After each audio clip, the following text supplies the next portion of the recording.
Metropolitan Police firearms officers are apparently considering handing in their firearms permits following news that the firearms officer who shot and killed Chris Kaba has been suspended during the investigation.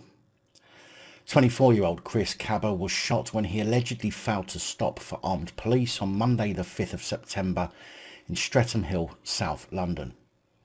It's said that Chris was being pursued by 5 Metropolitan Police vehicles and the Met's police helicopter when he was rammed and boxed in by either 2 or 3 police vehicles, depending on the source of the information.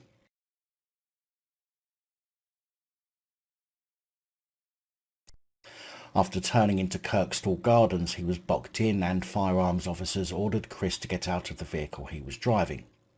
He failed to do so, and according to witnesses, he tried to ram his way out of the block, apparently driving officers in the process. Police say that only 1 shot was fired, but witnesses have said they heard 2 gunshots, so again, a discrepancy there. The vehicle Chris was driving was flagged on an ANPR camera which indicated a firearms marker from an incident in the preceding days, although it has been confirmed that the vehicle Chris was driving did not belong to him.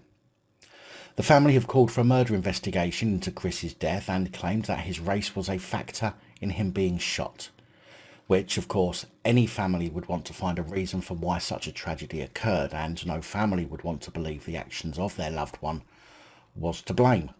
But as I've said in previous reports, witnesses say that he tried to ram his way out of an armed police stop, and in such a moment police certainly don't have time to ask the driver his name and perform a P&C check on them. Not that I'm sticking up for the police, by the way, I'm just trying to keep things real. Now, had Chris stopped and put his hands up and was then fired upon, I would certainly have a completely different opinion on this incident, but we have to go with what's currently known or said to have happened, and that is that he tried to evade police by ramming into their vehicles. Although the vehicles in pictures currently available don't seem to show damage, but we haven't seen a full-on clear image of any of the alleged damage yet.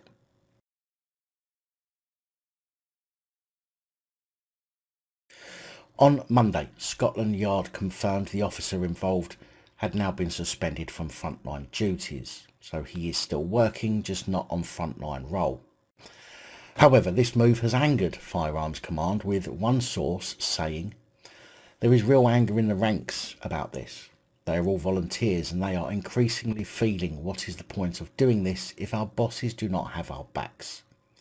This is a decision that has been taken to placate public anger, pure and simple. Some of them have simply had enough and have said, that's it, we're out." The source has also alleged that the officer involved in the shooting will continue their duties during the Queen's funeral, but will quit once that's over. The Metropolitan Police's Federation said that they were supporting a brave firearms colleague and their family. In a statement they posted to Twitter, they added, "Being a firearms officer in London is one of the world's toughest jobs. Officers volunteer, know the responsibility, accountability that comes with it, and deserve our support. Ill-informed commentary from those in positions of power following any tragic incident is unwarranted.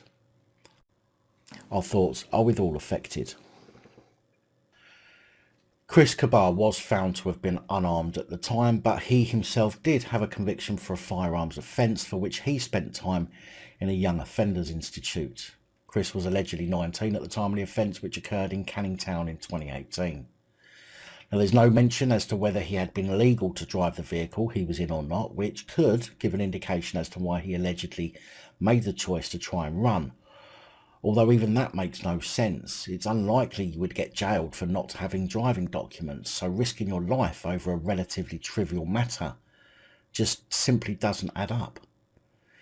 There has already been a march for Chris involving BLM, and claims of racism are rife among some communities. But as I've said before, and I will say again, if anyone who was thought to have had a firearm was stopped by police and then they tried to evade them, they would be looking at a very bad end to the situation, whether black or white.